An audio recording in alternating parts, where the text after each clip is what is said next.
Salut les myciculteurs, c'est Andrea du blog cultiverleschampignons.com et aujourd'hui on va voir quel substrat choisir pour quel type de champignons. C'est parti.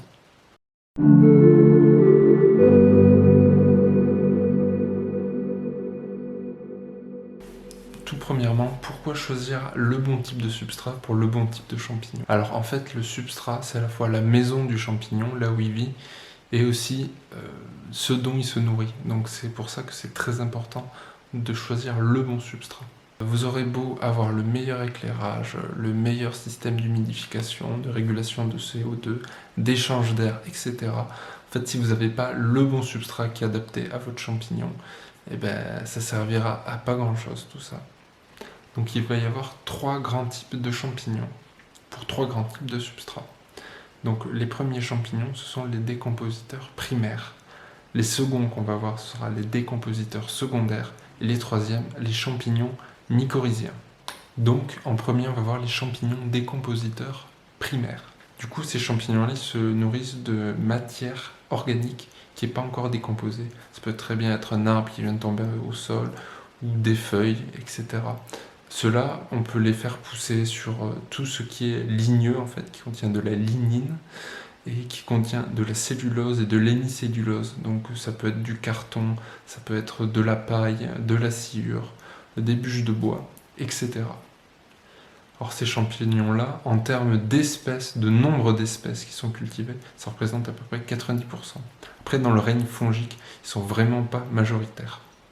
Ça va être des champignons comme la pleurote, le shiitake, l'île-nérisson ou encore le reishi. En deuxième, on va voir les champignons décompositeurs secondaires. Alors ceux-là, c'est des champignons aussi qui se nourrissent de matière organique, mais cette fois, elle est décomposée ou en tout cas partiellement décomposée. C'est-à-dire que ces champignons-là, ils vivent dans des milieux où il va y avoir des bactéries et d'autres champignons aussi. Donc ces bactéries ou ces champignons, comme les décompositeurs donc, primaires qu'on a vu jusqu'avant, une fois qu'ils ont décomposé la matière, en fait, ça permet aux champignons décompositeurs secondaires de venir s'installer sur le lieu, sur le milieu où vivent déjà ces premiers. Après, en termes de culture, pour le substrat de ces champignons, ça va plutôt se traduire par du fumier décomposé avec un peu de paille, ou bien une litière forestière qui est aussi donc partiellement décomposée. Après, en termes de nombre d'espèces cultivées, ça représente à peu près 10% des espèces cultivées. Il y a par exemple le champignon de Paris qui est super connu, le coprin, il y a aussi le pied bleu.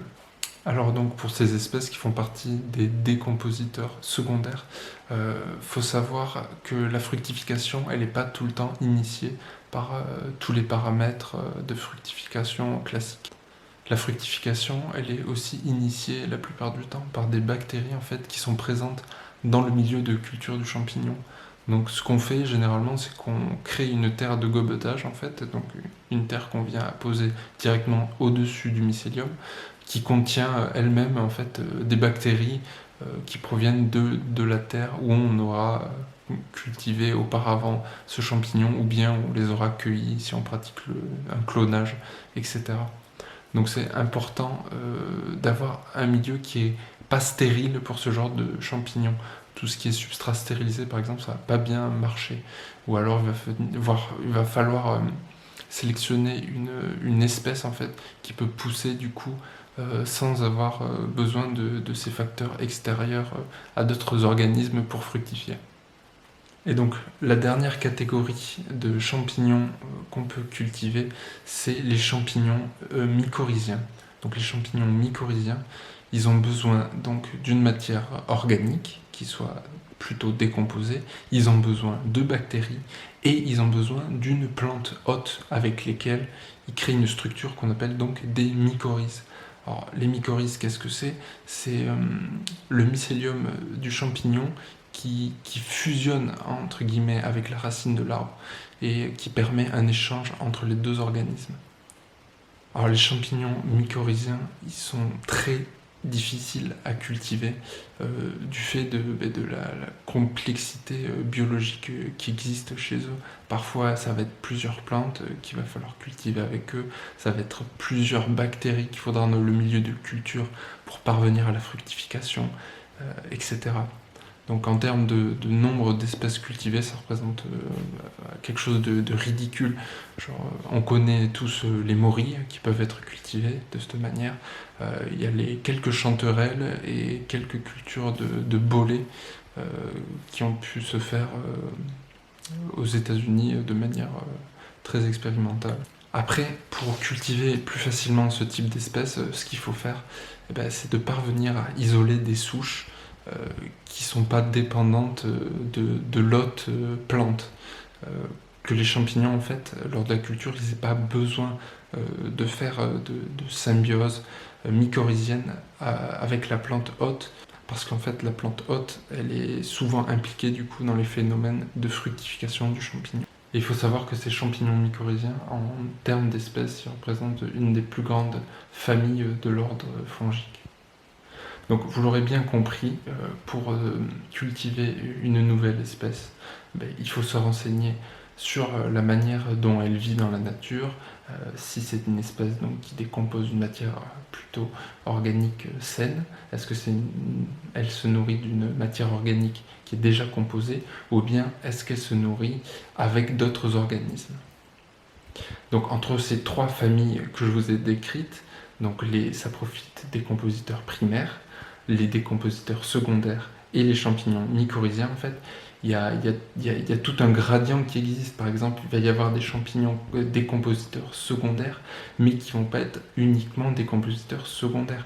Ils auront parfois tendance à décomposer de la matière organique qui n'est pas du tout décomposée. Donc, ils vont tendre vers la case champignons décompositeurs primaires.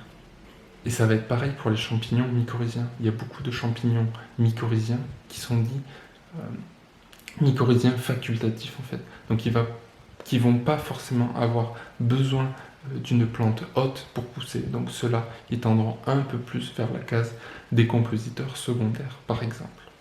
Voilà, c'est tout pour aujourd'hui les myciculteurs. J'espère que cette petite vidéo vous a plu. Si c'est le cas, n'hésitez pas à vous abonner, à la partager et à la liker. Si vous vous intéressez à la culture des champignons, vous pouvez retrouver sur mon site cultiverleschampignons.com un petit PDF du guide débutant de la culture de champignons. Je vous dis à plus les myciculteurs.